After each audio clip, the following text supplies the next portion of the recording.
నమస్తే, తెలుగు రాజ్యం స్వాగతం. నేను మీ సంధ్య. ఏపీలో పాలనా పరంగా చర్చ కన్నా వ్యక్తిగత దూషణలు, డైవర్షన్ పాలిటిక్స్ నడుస్తున్నాయా? ఇండెప్త్ డీటెయిల్స్ తెలుసుకునే ప్రయత్నం చేద్దాం. చరిత్రకారులు, సినీ రాజకీయ విశ్లేషకులు చిలకడ శ్రీకాంత్ గారు మనతో ఉన్నారు. ఆయన మాటలు. శ్రీకాంత్ గారు నమస్తే. నమస్కారం. ఏపీలో అనేక సమస్యలు తెర మీద ఉన్న పవన్ కళ్యాణ్ అనే ఒక అస్త్రాన్ని టీడీపీ చాలా బాగా బలంగా వాడుకుంటుంది. ప్రొటెక్షన్ షీల్డ్ లాగా టీడీపీకి పవన్ కళ్యాణ్ అయిపోయారు. ఏ అంశం వచ్చినా అది తెర మీదకి రాకుండా పవన్ కళ్యాణ్ గారిని సెంటర్ ఆఫ్ పాయింట్ చేసి వాడుకుంటున్నారు అని ఒక వర్గం నుంచి వినిపిస్తున్న వాదన. దీని గురించి ఏమంటారు? అద్భుతమైన ప్రశ్న. వాస్తవానికి ఏంటంటే ఇది మీరే అభివృద్ధి చేశారు, ఎంత అభివృద్ధి చేశారు, చేసినటువంటి వాగ్దానాలని ఎంతవరకు నిలబెట్టుకున్నారు అని ప్రజల వైపు నుంచి ప్రశ్నలు బాణాల్లా సంధిస్తున్న వేళ వాళ్ళు మీకు పవన్ కళ్యాణ్ గారిని ముందుకు నెడుతున్నారు. ముందుకు నెట్టి పవన్ కళ్యాణ్ గారిని ఆ సభ అని ఈ సభ అని, లేకపోతే అక్కడ ఆ వేదికని ఈ వేదికని ఆయన చేత ఆయన్ని మాట్లాడించేలా చేస్తున్నారు.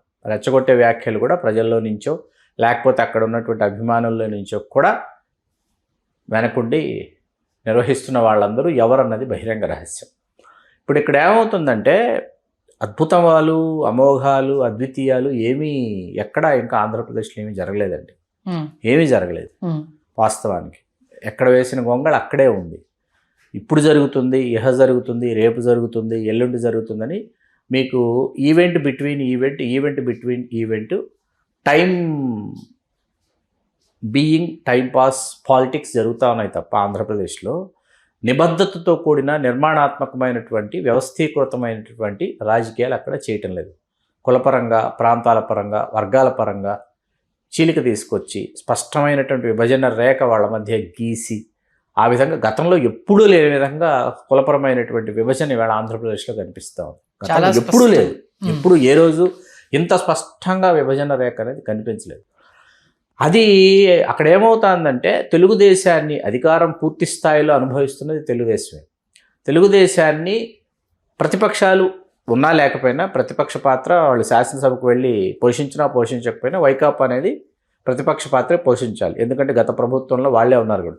వాళ్ళు దుందుడుకుగా దూకుడుగా ఉద్యమిద్దామని అనుకున్నప్పుడు, లేకపోతే వాళ్ళల్లో కొంతమంది ముందుకు వచ్చి ప్రశ్నలు సంధించడం మొదలుపెట్టినప్పుడు వెంటనే పవన్ కళ్యాణ్ గారిని తెలుగుదేశం పార్టీ ముందుకు తీసుకొచ్చిన తర్వాత వాళ్ళు మొన్న చాలా వరుసగా 4-5 రోజులుగా మనకి సోషల్ మీడియాలో వస్తున్నటువంటి కథనాల్లో ఈ సామాజిక వర్గంలో వైకాపాలు ఆయన ఉన్నాడు, బొత్స ఉన్నాడు, ఇంకొక ఆయన అంబటరాంబాబు ఉన్నాడు, ఇంకొక ఆయన జక్కంపూడి రాజా ఉన్నాడు, ఇంకొక ఆయన ఉన్నాడు గుడివాడ అమర్నాథ్. మీరందరూ కలిసి ఒక రాజకీయ పార్టీ పెట్టచ్చు కదా. మీరందరూ కలిసి ఒక రాజకీయ పార్టీ పెట్టి మీరు ముఖ్యమంత్రి తోట త్రిమూర్తులు ఉన్నాడు, లేకపోతే ఇట్లా వీళ్ళందరూ వ్యాఖ్యానాలన్నీ చేసేటటువంటివన్నీ మనం చూసామన్నమాట.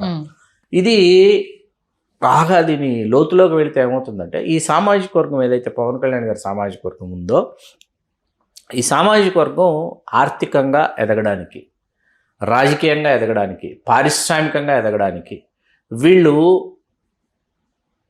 సిద్ధమైన ప్రతిసారి ఏమవుతుందంటే రిజర్వేషన్ల అంశమైన తెర మీదకి తీసుకొస్తారు, లేకపోతే ఇటువంటి వివాదాలని తెర మీదకి తీసుకొచ్చి వీళ్ళు ఆ వివాదాలు చేసుకుంటా కాలయాపన చేసేటటువంటి పరిస్థితి ఏ ప్రభుత్వం ఉంటే, అది చంద్రబాబు నాయుడు గారి ప్రభుత్వమా, జగన్మోహన్ రెడ్డి గారి ప్రభుత్వమా, మరొక ప్రభుత్వమా, ఇంకొక ప్రభుత్వమా పక్కన పెడితే వీళ్ళు ఎప్పుడున్న రాజశేఖర రెడ్డి గారి ప్రభుత్వం కావచ్చు, గతంలో ఎవరైనా కావచ్చు, వీళ్ళు ఏం చేస్తారంటే ఇటువంటి వివాదాలని తెర మీదకి తీసుకొచ్చి ఈ వివాదాలు చేసుకుంటా వీళ్ళు కాలయాపన చేసేటటువంటి పరిస్థితుల్లోకి వీళ్ళని నెట్టేస్తారు. ఇక్కడ జరగాల్సినటువంటి చర్చ ఎక్కడ జరగాలి అంటే, పలానా నియోజకవర్గంలో మేము ఉన్నాము, అధిక సంఖ్యలో ఉన్నాము, ప్రథమ స్థానంలో, ఈ నియోజకవర్గం మాకెందుకు ఇరు పార్టీలు కేటాయించడం లేదు, దీని గురించి చర్చ జరగాలి, దీని గురించి సమంజసమైనటువంటి విధంగా ఒక వేదిక కావాలి అని వీళ్ళు ఆలోచించడం మానేస్తారు. నంద్యాల కావచ్చు, ఆళ్లగడ్డ కావచ్చు, అనంతపురం కావచ్చు, రాజంపేట కావచ్చు, రాయచోటి కావచ్చు, తిరుపతి కావచ్చు, చిత్తూరు కావచ్చు, కడప కావచ్చు. ఇక్కడ మీకు ఏమైపోతుంది, పవన్ కళ్యాణ్ గారు ఎక్కడికి వెళ్ళారు, పవన్ కళ్యాణ్ గారు అక్కడ ఏం మాట్లాడారు, పవన్ కళ్యాణ్ గారు అక్కడ ఇప్పుడు ఎందుకు ఇలా మాట్లాడారు, పవన్ కళ్యాణ్ గారి మాటల్ని నేను విభేదిస్తున్నాను, నువ్వు విభేదిస్తావా, నువ్వు విభేదిస్తే నేను పవన్ కళ్యాణ్ గారు వెంటనే నడుస్తా, ఆయనే మన నాయకుడు. ఇట్లా ఈ విధమైనటువంటి కాలయాపన జరుగుతుంది. ఇది ఆయా ప్రభుత్వాలు ఏవైతే ఉన్నాయో ఆయా పాలనలో ఎవరైతే పాలకులు ఉన్నారో వాళ్ళకి కావాల్సిందే అనమాట. వీళ్ళు ఆలోచించకూడదు. ఈ సామాజిక వర్గం ఆలోచన శక్తిని కోల్పోవాలి. ఆలోచన శక్తిని కోల్పోయి ఆయనేం మాట్లాడాడు, ఈయనేం మాట్లాడాడు, ఈయన మాట్లాడితే ఈయనకి కౌంటర్ ఏమి ఇవ్వాలి, ఆయన మాట్లాడితే ఆయన కౌంటర్ ఏమి ఇవ్వాలి. పేర్ని నాని గారు ఎక్కడో ఏదో మాట్లాడతారండి, లేకపోతే అంబటి రాంబాబు గారు ఎక్కడో ఏదో మాట్లాడాలి. వెంటనే జనసేనలో ఉన్నటువంటి వాళ్ళందరూ ఈ సామాజిక వర్గం వాళ్ళని ముందుకు నెడతారు. నెట్టిన తర్వాత వీళ్ళందరూ కూడా వాళ్ళని విమర్శించడం మొదలు పెడతారు. వాళ్ళు పవన్ కళ్యాణ్ గారిని విమర్శించడం మొదలు పెడతారు. ఈ మధ్యలో ఈ అమరావతి భూముల వ్యవహారం ఏమైపోతుంది, లక్షలాది ఎకరాలు ఏమైపోతున్నాయి, ఇక్కడ ఎవరు వీటిని దక్కించుకుంటున్నారు, ఇక్కడ ఎవరు ఏ ప్రాజెక్టులు తీసుకొస్తున్నారు, ఎవరు ఏ విధంగా అభివృద్ధి చెందుతున్నారు అన్న విషయం మీ కంటికి కనిపిస్తుంది. ఓకే, మీకు అసలు తెలియదు ఏం జరుగుతుందో, పాలనా వ్యవస్థలో ఏం జరుగుతుందో, ఎవరికి ఏ విధంగా ముట్ట చెప్పుతున్నారు, ఏ విధంగా ఏవి మాయమైపోతున్నాయో మీకు అర్థం కాదు. అంటే పక్క ప్లాన్ ప్రకారమే పవన్ కళ్యాణ్ గారిని తెర మీద తీసుకొస్తున్నారు. పొటెన్షియల్ షీల్డ్ గా వీళ్ళ వైఫల్యాలు కనిపించకుండా పవన్ కళ్యాణ్ గారిని అద్భుతంగా వాడుకుంటున్నారు. మీకు మనం గతంలో చేశాం. తోట త్రిమూర్తులు గారు వీళ్ళందరూ 2019 ఎన్నికలకు ముందు పవన్ కళ్యాణ్ గారిని వాళ్ళు కలవాలనుకున్నారు. చెన్నైలో దానికి సంబంధించి ముఖ్యులైనటువంటి వాళ్ళందరూ వాళ్ళు పవన్ కళ్యాణ్ గారితో సమావేశమయ్యి పూర్తి స్థాయిలో రాజకీయ పార్టీగా జనసేన ఎన్నికలకు వెళుతోంది కాబట్టి మేమందరం పార్టీలో చేరి గెలిపోవటములు పక్కన పెట్టి నీకు వెనుదన్నులు అందిస్తామనేటటువంటి విషయాన్ని వాళ్ళు తెలియజేయాలనుకుంటే పవన్ కళ్యాణ్ గారు అసలు వాళ్ళని కలవడానికి కూడా ఆయన ఇష్టపడలా. ఆయన తనదైనటువంటి ప్రయాణం తనకు నచ్చిన విధంగా, తనకు కుదిరిన విధంగా ఆయన రాజకీయాల్ని ఆయన చేసుకుంటూ మాట్లాడుకుంటూ వెళ్ళిపోయారనమాట. అయితే ఇక్కడ ఇది ఎవరు దీన్ని చేశారు, ఎందుకు చేశారు అని పూర్తి స్థాయిలో దీని మీద చాలా సశాస్త్రీయమైన అధ్యయనం జరగాలి. మీకు అర్థమవుతుంది. ఇప్పుడు కుల సంఘాల నాయకుల గురించి వస్తుందండి. కుల సంఘాల నాయకులకు ఎవరికి ఏంటంటే ఎవరికి ఏ విధమైనటువంటి శిఖర స్థాయి లేకుండా పోయింది. ఎందుకు లేకుండా పోయిందంటే వీళ్ళు ముందు మిర్యాల వెంకట్రావు గారు లాగో ఇంకొకరిలాగో మరొకరిలాగో పార్టీలకి ప్రాంతాలకు అతీతంగా వీళ్ళు పనిచేయటంలా.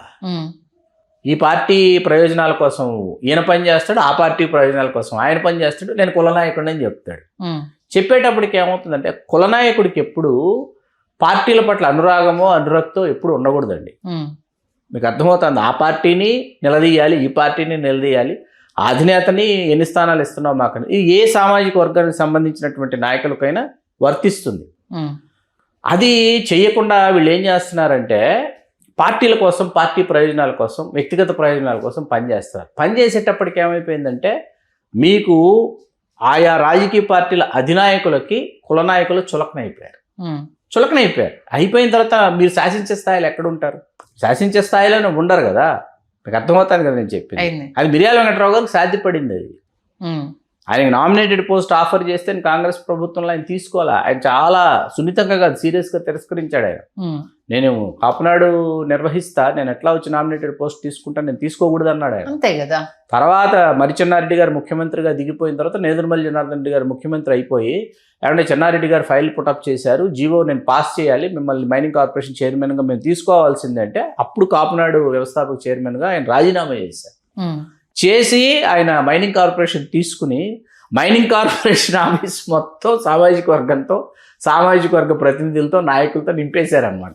అక్కడి నుంచి కార్యకలాపాలు నిర్వహించడం మొదలెట్టారు. జనార్దన్ రెడ్డి గారు ఫోన్ చేశారు ఆయనకి, ఏంటండి వెంకట్రావు గారు ఇదంటే, నేను చెప్పాను కదండి నేను ఎక్కడ ఉంటే అక్కడ జరిగిపోతుందని చెప్పాను, ఇది మా వాళ్ళు వాళ్ళ ఆఫీస్ అనుకుంటున్నారు, వాళ్ళ ఆఫీసే ఇది అని చెప్పి. ఎందుకు చెప్పానంటే నిలబడడం కూడా చాలా తక్కువ మందికి సాధ్యమైంది. ఎందుకు ఇప్పుడు మాట్లాడుతున్నామంటే ఆయన అలా ఉన్నారు కాబట్టి ఇప్పటికి కూడా ఆయన గురించి చర్చ జరుగుతుంది. ఆయన బయలుదేరి వస్తున్నారు. ఆయా రాజకీయ పార్టీల అధినాయకులు ఒకరు ఖచ్చితంగా రాష్ట్ర ముఖ్యమంత్రి అయి ఉంటారు కదా. రాజశేఖర రెడ్డి గారు కావచ్చు, అంత క్రితం చంద్రబాబు నాయుడు గారు కావచ్చు. వెంకట్రావు గారు బయలుదేరి వస్తున్నారు అంటే ఎందుకు వస్తున్నారు ఇప్పుడు ఈయన అని ఆలోచించేవాళ్ళు. వాళ్ళు దేని గురించి వస్తున్నారు ఇప్పుడు ఈయన అని చెప్పేసి ఆయన వచ్చి జాబితా పెట్టి ఈ స్థానం కావాలి, ఈ స్థానం కావాలి, ఈ స్థానం ఇట్లా ఇవ్వాలని చెప్పేసి ఆయన వివరించారు. రాజశేఖర రెడ్డి గారు వెంకట్రావు గారితో ముఖాముఖి కాకుండా మధ్యలో ఉన్నటువంటి ఒకరిద్దరితో రాజశేఖర రెడ్డి గారు అన్నారు, ఆయన్ని ఎమ్మెల్సీని చేస్తాము, లేకపోతే ఆయనకి ఇంకేమన్నా కావాలని అడగండి, ఈ కుల ప్రయోజనాల గురించి వచ్చి 1000 కోట్లు సంపాదించుకోమని చెప్పండి వెంకట్రావు గారిని, మనకు కావాలంటే మనం వర్క్స్ ఇస్తాము, అవిస్తాము, ఇవిస్తాం, ఆయన ఎమ్మెల్సీ చేస్తాము, ఇవన్నీ ఎందుకు సామాజిక వర్గంలో అక్కడ సీట్ ఇవ్వలేదు, ఇక్కడ సీటు కావాలి, అక్కడ వాడికి ఇది ఇవ్వలేదు, వాడికి పని అవ్వలేదు అని వచ్చి ఆయన ఎందుకు ఇంత ఇది చేస్తారు, రాజశేఖర రెడ్డి గారు వాపోయిన సందర్భాలు ఉన్నాయి. దట్ ఈజ్ మిర్యాల వెంకట్రావు గారు. మనం ఎందుకు మాట్లాడుకున్నామంటే కుల ప్రయోజనాల గురించి నిస్వార్థంగా ఆలోచించినటువంటి ఒక నాయకుడు ఆయన. ఈవేళ ఇక్కడ ఏమైపోయిందంటే అటువంటి నాయకులు లేకపోవడం వల్ల రిజర్వేషన్ల అంశం అనేది అటకెక్కేసిందండి. ఈడబ్ల్యూఎస్ గురించి ఎవరు మాట్లాడటం లేదు. ఈ సామాజిక వర్గానికి 5% అన్నది 10% కాస్త 5% ఈడబ్ల్యూఎస్ గురించి ఎవరు మాట్లాడటం లేదు. ఇది ఎవరు మాట్లాడాలి అని ఎదురు చూస్తుంది సామాజిక వర్గం. పవన్ కళ్యాణ్ గారు ఇనిషియేటివ్ తీసుకోవాలని ఆలోచిస్తున్నారు. నాగబాబు గారు రిజర్వేషన్ల అంశాన్ని తెర మీదకి తీసుకొచ్చారు. యాజ్ అన్ ఎమ్మెల్సీ, మీకు గుర్తుందో గుర్తులేదు, శాసన మండలిలో ఆయన దీన్ని తెర మీదకి తీసుకొచ్చారంటే అర్థం ఏంటంటే వెనకల ఎవరో సామాజిక వర్గానికి సంబంధించిన మేధావులు కావచ్చు, ముఖ్యులు కావచ్చు, ఈ అంశాన్ని లేవనెత్తండి అయ్యా, ఇది అటకెక్కించేశారంటే ఆయన శాసన మండలిలో లేవనెత్తారు. తిరిగి మళ్ళీ దాన్ని వెనక్కి కూడా తీసుకున్నారు నాగబాబు గారు. ఆయన మీద వెనక్కి తీసుకోమని ఒత్తిడి ఎవరు పెట్టారన్నది గాడ్ ఓన్లీ నోస్. ఆయన వెనక్కి తీసుకున్నారు. వెనక్కి తీసుకున్న తర్వాత ఎవరిని ప్రశ్నించడానికి పవన్ కళ్యాణ్ గారు పార్టీ పెట్టారు, ఎవరితో అంటకాగడానికి పార్టీ పెట్టారు, ఎవరి ప్రయోజనాల కోసం పార్టీ పెట్టారు, ఎవరి గురించి వేళ ఆయన తన గొంతుకు వినిపిస్తున్నారు, ఎవరి పక్షాన ఆయన పోరాటం చేస్తున్నాడు అన్నది మనం అర్థం చేసుకోవాలి, మనకు అర్థం కావాలి.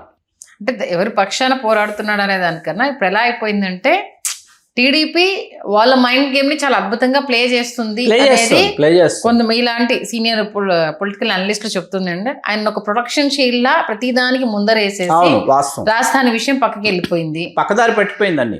ఇప్పుడు పోలవరం ప్రాజెక్ట్ సంబంధించి ఎంతవరకు వచ్చింది అనేది అది పక్కన పడిపోయింది. ఏంటి సంపద సృష్టిస్తానని చెప్పారు, అది పక్కన పడిపోయింది. ఇవేవి తెర మీదకి రాకుండా కంప్లీట్ పవన్ కళ్యాణ్ గారు చుట్టూ పవన్ కళ్యాణ్ ముందరేసేసి వెనకాల అంతా నాటకం ఆడుతున్నారు. అది పవన్ కళ్యాణ్ గారు గ్రహించలేకపోతున్నారు అన్నది తెర మీద వాస్తవం అండి, 100% వాస్తవం. ఓకే, మరి ఎందుకు గ్రహించలేకపోతున్నారు? డామేజ్ ఆయనకే అంటే పార్టీకి ఆయనకు జరుగుతుందన్న విషయము అనేది అర్థం కాని విషయం. చూద్దాం మరి ప్రొటెక్షన్ షీల్డ్గా ఇంకెన్ని రోజులు పవన్ కళ్యాణ్ గారు ఉంటారు, వాస్తవాలు తెలుసుకొని జరుగుతున్న వాటికి సంబంధించి గతంలో ప్రశ్నిస్తానన్నప్పుడు ప్రశ్నించినందుకే చాలా రకాల మాటలు ఈయన పడ్డారు. పార్టీలో భాగస్వామ్యం అయి ఉండి మిమ్మల్ని వ్యతిరేక దిశగా పోర్ట్రేట్ చేస్తున్న విషయం పట్టించుకోకపోతే మరింత డ్యామేజ్ కదా. చాలా కోలుకోలేనంత చేటైతే జరుగుతుంది. చూద్దాం మరి దీని ప్రకారం ఎప్పుడు ఎవరు మేలుకుంటారు అనేది మంచి విశ్లేషణ అందించారు. ధన్యవాదాలు శ్రీ. ధన్యవాదాలు. హలో, తెలుగు రాజ్యం ఛానల్ చూస్తున్నారా? సామాజిక, రాజకీయ, జీవన చిత్రణే తెలుగు రాజ్యం. అతిశయోక్తులు, అసత్యాలు ఉండవు. రాజకీయ కోణం కాదు, ప్రజా కోణమే కొలబద్ద. తెలుగు రాజ్యం వీక్షణ మీ ఉత్తమ అభిరుచికి నిదర్శనం.